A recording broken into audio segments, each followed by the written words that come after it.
and it's one.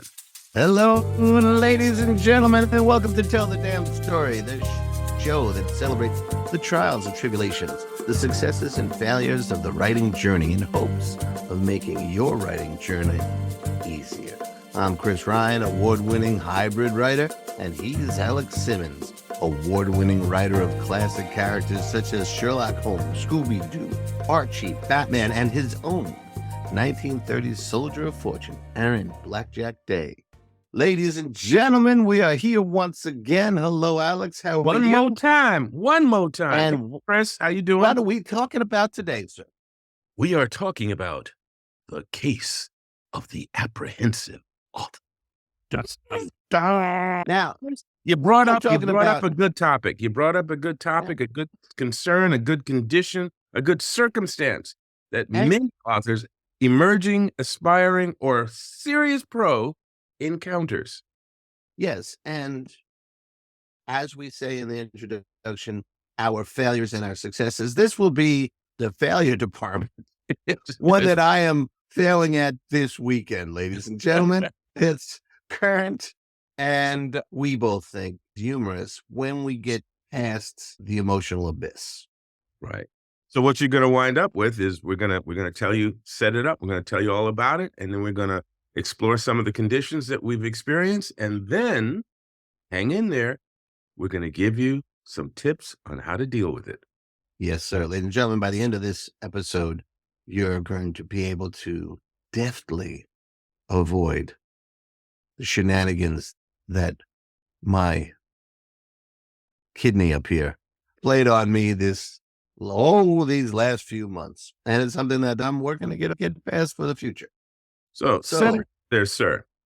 All right, so let's introduce the players. Me, and a mess of other authors. As Alex tells you all the time, I'm the author of 4 novels, right? Independently published novels, including the Mallory and Gunner stuff, and Genius High, and A Simple Rebellion, plus 5 volumes so far of the Soul Scream anthology, which is, we've published over 30 authors now in a hybrid horror celebration. Of course, I was honored to write some blackjack stuff. I have a ton of stories in anthologies. So you think, this guy is ready. You've been He's got busy. everything You've he been needs. busy. I'm busy. And I published Rebecca Cuthbert's Creep This Way, How to Become a Horror Writer, with 24 tips to get you ghouling. There you go. Many of the covers of Soul Scream Anthology are done by a person, cover artist and author named Matt Wilderson. And then we have our players now on the field. So there we go. This weekend, down in Virginia, is one of the great cons of the country. It's called AuthorCon, and it's created and developed and hosted and all that stuff by legendary horror writer Brian Keene and legendary horror writers Brian Keene and Mary Sangiovanni. And I went last year, and it was a good time. And this year, I had plans to do more, and that's where we ran into trouble. That's the first conflict. Dun dun. Okay, I went to sign up for AuthorCon, and I wanted a table. And for those of you who don't know, when you go to these conventions, if they're selling conventions, sometimes they're just educational conventions. StokerCon is less selling and more educational and that kind of stuff. That's the HWA, Horror Writers Association's convention. AuthorCon, it is designed to allow fans access, horror fans especially, access to as many new books that they've never seen as possible. And the authors, I'm assuming, right? And the authors are there, and there are panels, and there's big ballrooms full of people who are selling books and merch and giving away bookmarks and stickers and all that sort of stuff. And he's doing another one in St. Louis, Missouri, where they are in October. I go to get a table, and the first thing I see is tables of $450. I'm like, what? One guy, I can't afford that. And I just sticker shock. I stop immediately. Shut down. Right. This, ladies and gentlemen, is our first mistake.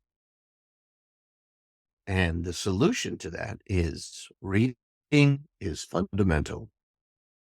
We haven't heard that before. Alex, what did I do wrong by stopping when I saw something that freaked me out?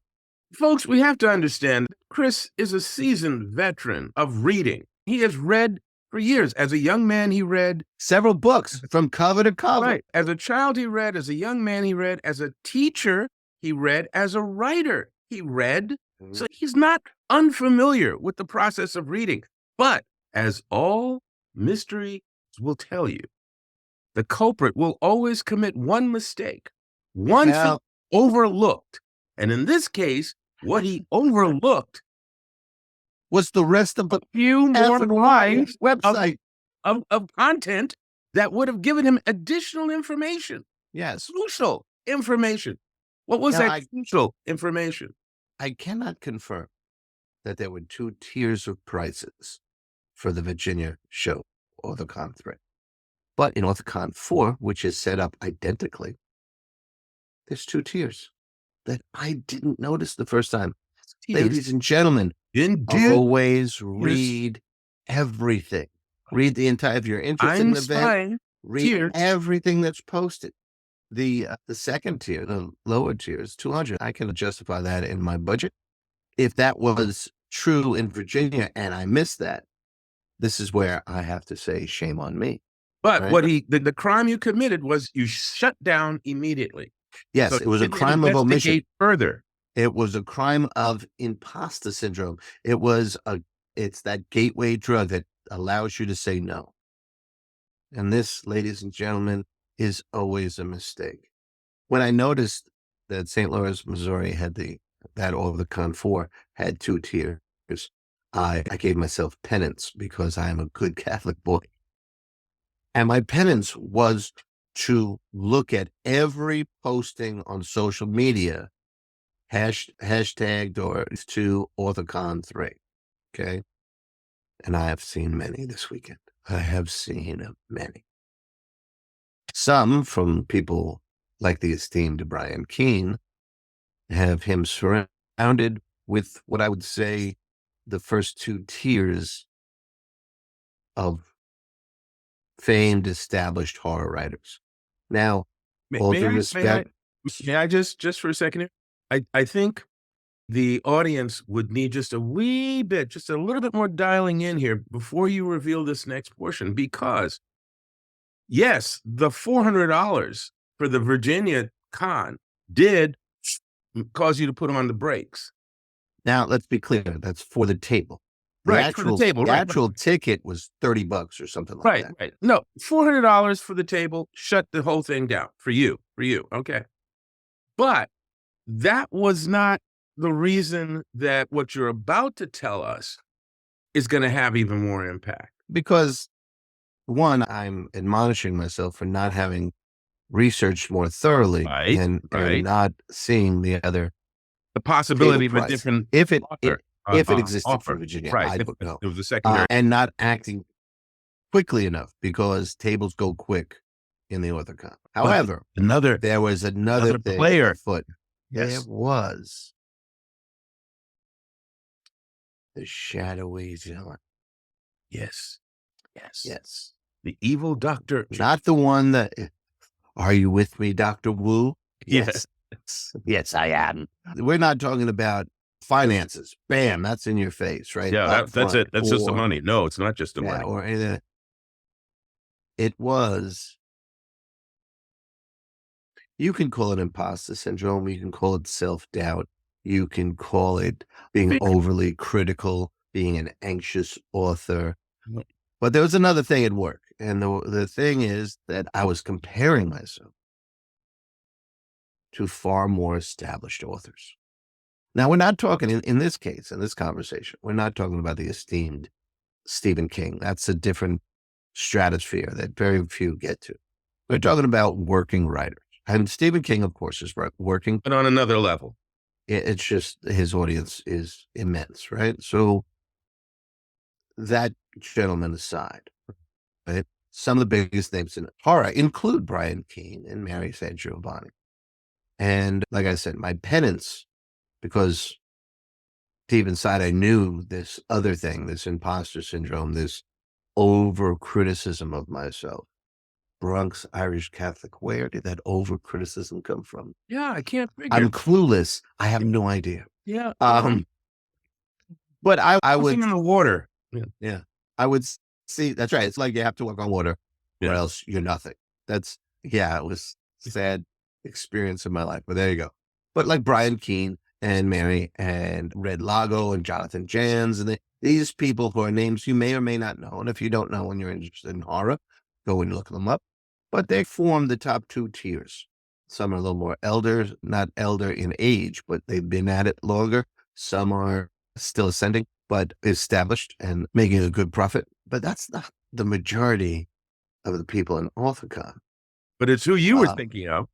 That's who I was thinking about. So my penance was to look at all the posts. And I'm seeing so many tables and authors and artists on my level, or a little lower, or just slightly high. And I had to really start questioning what was really going on and why I was here and not there. And here's the struggle part, folks. Now, right? This is the struggle. You must knock yourself down, because, as Alex would say, that was a technique I inherited from my ethnic and religious background that really helps nobody. I wrote despite all that, maybe to overcome all that. But as a 2024 version of Chris Ryan, look at the problem, assess, and be honest is how I approach. So my penance was to look at all the posts and see, and I kept seeing, no, you could have been right at home, right there. Now, okay, I have to adjust and get more aggressive with getting a tape. Yes, definitely. Okay, I can live with that. That's just an adjustment on paying more attention to when things are happening and staying involved. A good bit of advice for all writers and all publishers. But also be able to face the facts. Now, one fact was our hero, Rebecca Cuthbert, who has 2 books out right now, In Praise of Exoskeletons, which is her book of poetry, and Creep This Way, which I published. She's there and having a great time. And we've been in touch a couple of times, and so far so good with her. God bless her. I want to talk to her after she gets home and rest and see all the adventures. Now, the other person, here we go. He's there with his books and his art. And I employ him. That doesn't mean I'm better than him or worse than him, but it's more or less on that playing field. And I'm looking at other people. I'm like, wow, that's a great idea for a novel, but I think mine has my offering has a more professional look, or has a professional look, or, look at those. That's about on the same level as my stuff. And that is how I'm quietly confronting imposter syndrome, anxious author syndrome, overcritical of self, that letting the editor go wild. Let's let the crowd in a little bit. Please, sir. This one for a moment. And imposter syndrome, it's a wonderful phrase. It just calls it up. But it can be generated by a lot of different feelings. And it's like saying, I'm not a doctor and I never played one on television. We don't have to be psychologists to use that term. But sometimes we also like to really look at, okay, what's the emotion underneath that phrasing? And in some cases, if you're an aspiring author, an emerging author, you haven't done this much, maybe this is your first foray into the field, or this is your first bit of work, yeah, you're going to feel nervous, off balance, concern. Maybe you will say, I haven't done as much work as many of these other people, So maybe I'm not quite ready for that. And that might be justifiable in terms of maybe there's more things you need to learn. Maybe you want to just use this as an experience of exploration or networking. But yeah, legitimately, I'm not up there yet. That's a legit feel, and you'll be nervous. But there's also, and I think this is where Chris is dealing, there is also this syndrome, this feeling that some of us go through almost every single time we take on a project. We go, Oh, I yeah. don't know if I can really do this. There's probably somebody can do it better than me, or this is probably a dumb idea, or there's probably nobody going to be interested in it. And that's the little worm wiggling inside your ear, Yeah. boring, burrowing into your brain and not serving you is when you talk yourself out of a thing, Right. not for concrete reasons, but because you have something in you that's saying, I'm not worthy. Hmm. Even if you have the skills, even if you've done it before, here you coming to do it again, something sometimes goes, yeah, but maybe I was lucky the first time. And that's the muscle that you have to work to develop, is to get past that, is to not let that stop you, is to somehow face that beast, as Chris is saying right now, looking at Hmm. going, okay, this is what I just did. Right. Here's how I know I was incorrect with this assumption or assertion. I'm going to have to look at this now head on and really try and analyze, where did I misstep? What's the fallacy here? And see it and identify it, because I know I'm going to feel this again at some point and I want to win out over it the next time.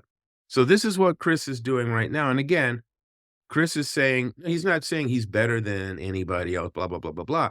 He is saying that in spite of the fact that he has done all these things, some part of his brain said, yeah, I'm probably not good enough to, or it's probably better if I'm not, because I'm not this and that. And then looking at all the folks who did show up and seeing, oh, wait, I actually, oh my goodness. Yeah. And that's something we have to face. That's something we have to look at Yeah. and really stare in the eyes. And I am evolving from purely self-published to a micro publisher, which is I not only publish my own stuff, I publish other people's stuff.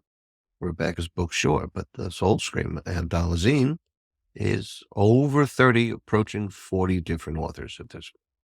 And they are good quality pieces. And the publications that I put out are quality. They're well edited.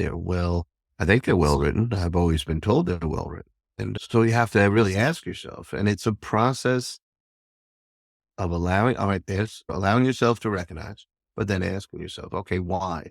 Rather than beating yourself and say you suck and all that sort of stuff. So here we Um, go. Here we go. How do we deal with this? I think the penance was really a good way of doing it, because I was asking myself, how can I get an honest assessment of who's there? One way, the immediate way, was to look at who's posting what and look in their stuff and look in yours. And then if I had to look something up on Amazon or Google an author or this or that, you can find out the information. And it this could be mistakenly seen as competition with others. Right now, I'm competing with myself. I'm doing the same thing with how I put the books out. And that's another episode somewhere, and all the little things you need to learn how to get right for just to be visible. But in in an AuthorCon way, I could have been visible all weekend, right there, with a couple of small adjustments. So you're faced with a choice: beat yourself up for indefinite amount of time, or note them and take action towards the next one. And I'm sorry. those are the actions I'm taking. So the first step is acknowledge that there may have been a misstep and do some research to check that out, to see if Yeah. you were correct or you were underestimating yourself. Okay. But the question that I said was, oh, I'm not on their level. And then the second the statement I made to myself was, Yeah, prove it. And that's the thing, because the interior editor will lie his ass off. But proof is proof, Mm-hmm. and the more I looked, the more I saw, the more I was able to make a level-headed assessment. The quieter that interior editor got, Yeah. Mm-hmm. I don't know. I'm Yeah. gonna go get myself a cup of coffee out. So Yeah. I'm not sure what's going on here, but I gotta go. So just okay. So that's one. Okay. So now, what would the next step be? Now that you've seen that, okay, that wasn't accurate. I actually could have been on par with many of the people there and could have benefited from it. What's your next step? There are two. Okay. One is to register and get a table for the St. Louis, Missouri. It's In October. It's in October, and I'll be going blind because I don't know whether the same crowd will be attracted there or not. I can't see why not, but just go and don't measure that experience with how many books you sell. Measure it if you get in the door and you stay positive and just be available to that experience so that you're used to it. Secondarily, and this goes from a friend of the show, Damon Menkes, he's the king of touring smaller events in the tri-state area.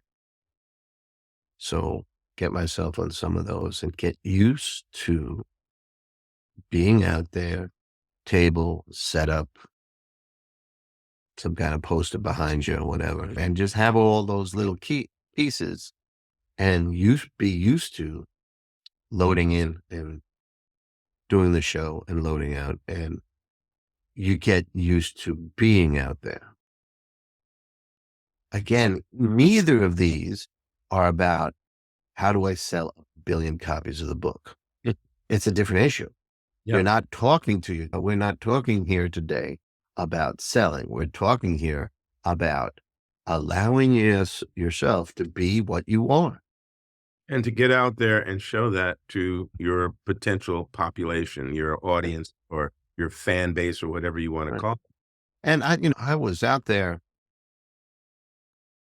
not as regularly as maybe would have been great, but I was out there before COVID and before the final years of teaching. And something has changed. And now I'm changing it back. We're changing, hopefully, into a better professional on that end. And on all ends, I really have been going through a transformation from whatever I was, a writer, to an author, from whatever I was to a publisher, and allowing that to be what it is. One of the things that comes from being out there, again, since we're trying to look at this as what can we do, is sometimes you're going to think of this as, oh, I'm going to be out there by myself. And in certain cases, yes, you will physically be there, quote unquote. You're taking your material, your books or whatever to this event. You're going to have your table set up and it's going to be you and the public.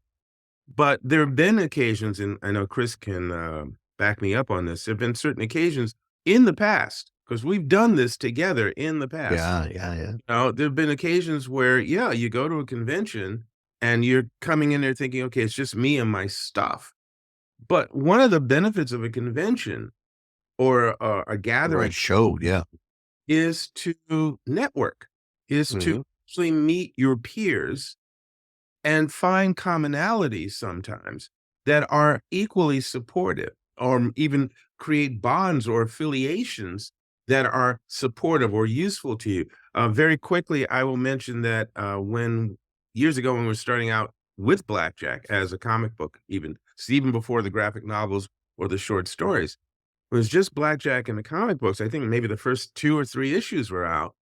And going to these conventions, I met 2 different people, a husband and wife team who were doing sort of a violent messiah kind of vigilante character. And then on the other side was another individual, a gentleman, who was doing a sword and sorcery series of stories. And so we're not in the same genre, really. There's adventure and action in everything that the 3 of us are doing, but it's violent urban scenario. It's sword and sorcery in the past, and it's an action adventure black hero in the 30s here. And yet we were experiencing certain things together in terms of how to get our products out there, how to engage with the audience, how to develop some sort of energy that was positive so that people would come to our table.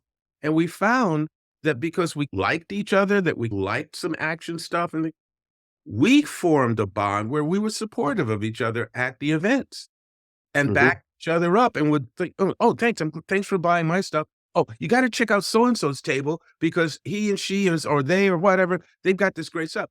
And so we started sending people around. So that kind of relationship can be developed over time, but only if you get out there and make those connections.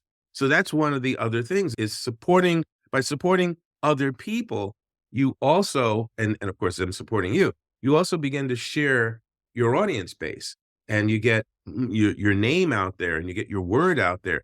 And so that's beneficial to overcoming. It's a reason for overcoming the imposter syndrome or the shyness and getting yourself to these events. I agree 100%. And it's there's a guy who won best novel last year, or won foreign novel, whatever you want to call it, at StokerCon. I don't know if they use the word best. And his name is Gabino Iglesias. One more And, time. Gabino Iglesias. Okay. Iglesias. I think I added an N in there. Where's that?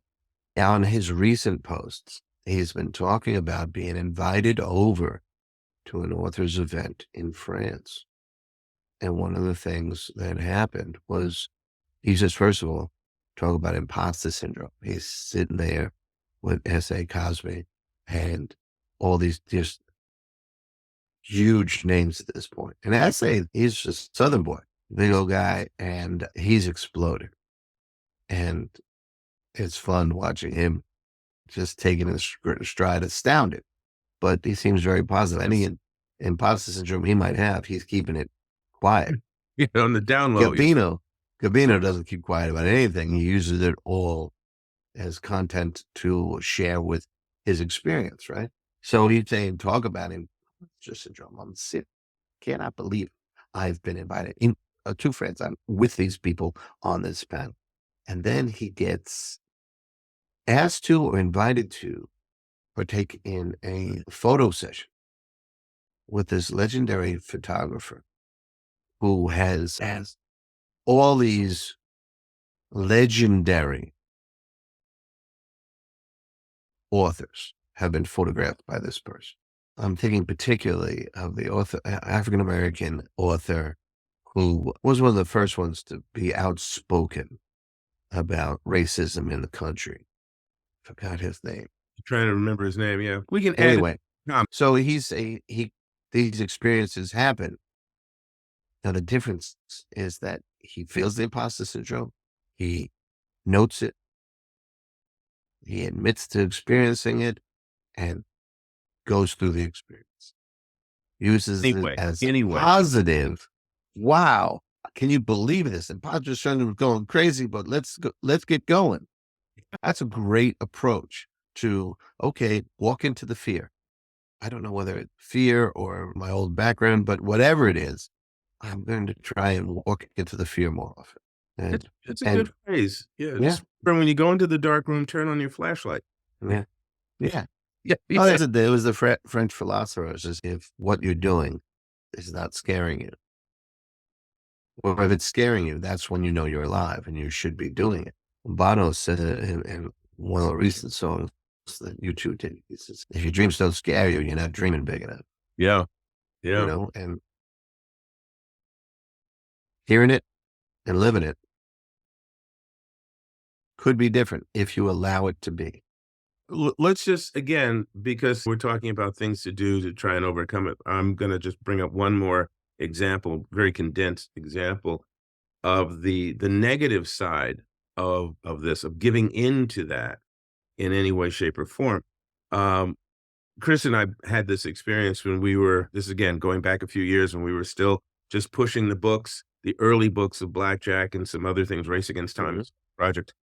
And we were attending conventions And there was a gentleman who, again, we befriended because he's doing the same thing we're doing. He's trying to sell his creation, his graphic novel. And he would sit at his table with a very dowdy, dire, down, 3D expression on his face and really not reach out to people as they came by his table, or even if they stopped and looked at his books, but didn't take that next step to pick up a book or ask a question. He would just sit there and just look at him, right? So we'd seen his books and we liked what he was doing. We thought it was really something there.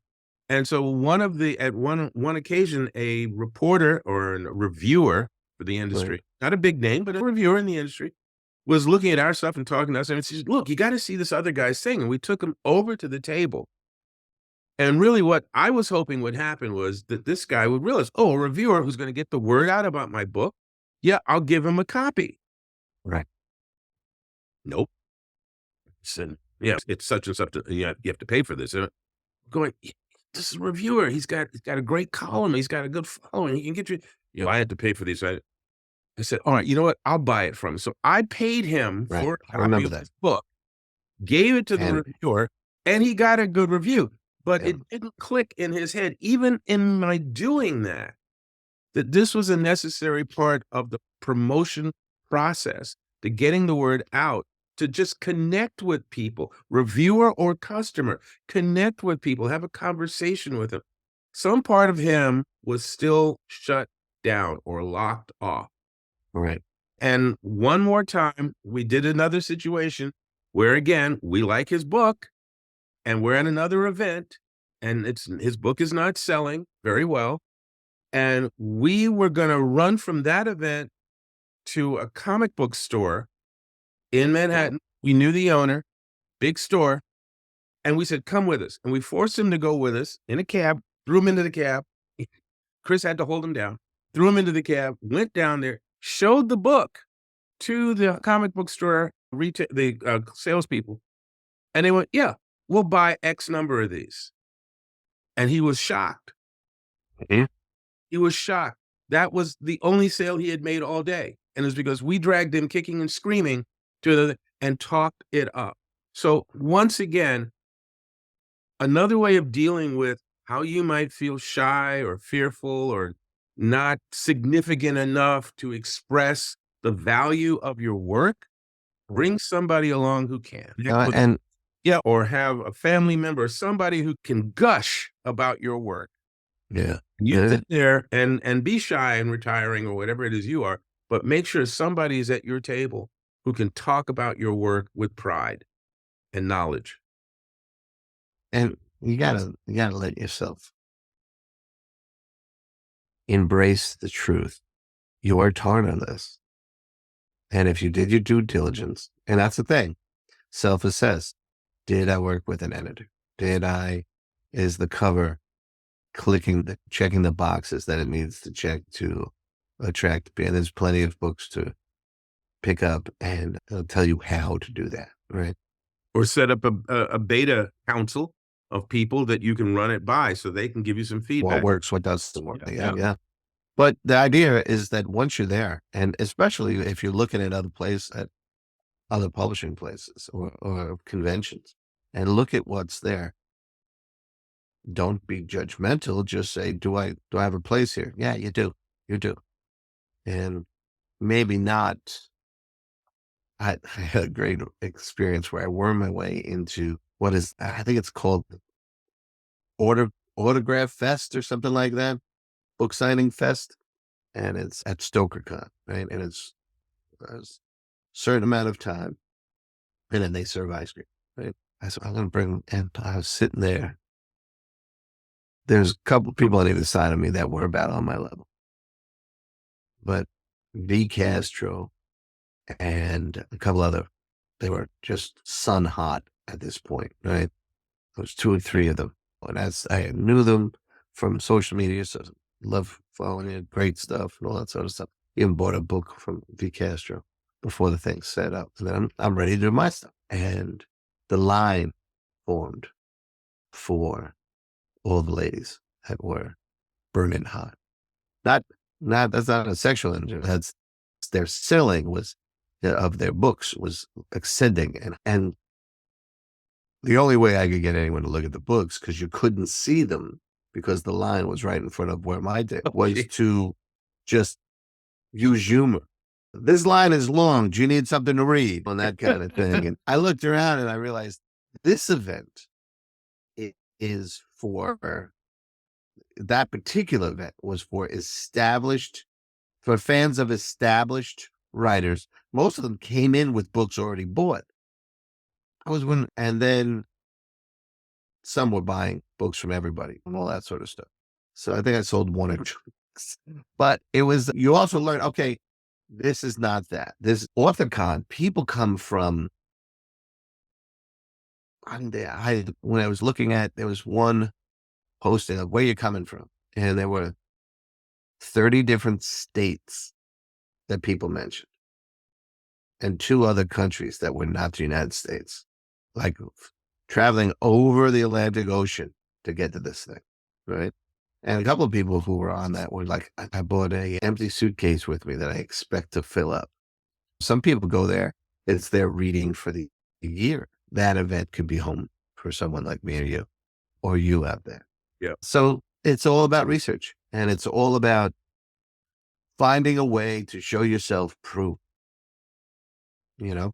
And so to circle it back to where we started, Chris checked himself, realized that he had not been as strategic as he needed to be That's addressable.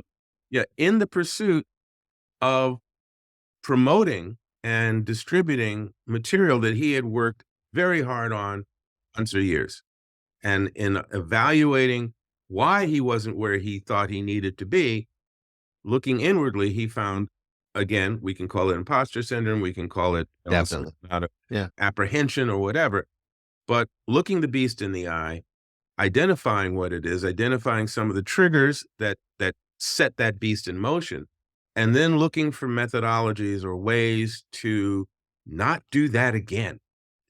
Or to it. I think it's a war of inches. I think you're going to always have to, but how do you get yourself to consistently walk into the fear? Yeah. And that, which is going to be on a t-shirt now. Walk into the fear is it's definitely a good t-shirt there. Yeah. 3 people just made it on Etsy right now. It's all in right. Public. Yeah. The other thing is to know where you need to grow. The content pages of what I put out would satisfy most readers who enjoy that genre. I am 100% confident in that. And I am learning the business side. And that's where most of the transformation is starting to happen. So once again, walk into the field, identify what the beast is, come up with methodologies for dealing with it to get you through it this time, and then start to develop habits will help you deal with it in the coming weeks, months, years. Remain open to the learning is the one I would add to that. Yeah. And try and just learn something that's going to move you forward every day. There you go. There you go, ladies and gentlemen. That's a lot of advice for you to tell the damn story. Yep. And now what to do after you told the damn story. Yeah. Go forth and sell your damn story. Which is what Creep This Way does. Yeah.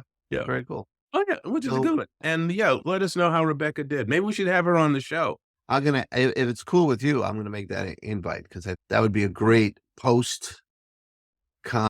Yeah. And hopefully, fingers crossed, ladies and gentlemen, that we'll see Rebecca soon. Everybody, you take care. Chris, as always, a pleasure. Peace, brother. Thank you very much. Everybody, have a great day and cut yourself a break.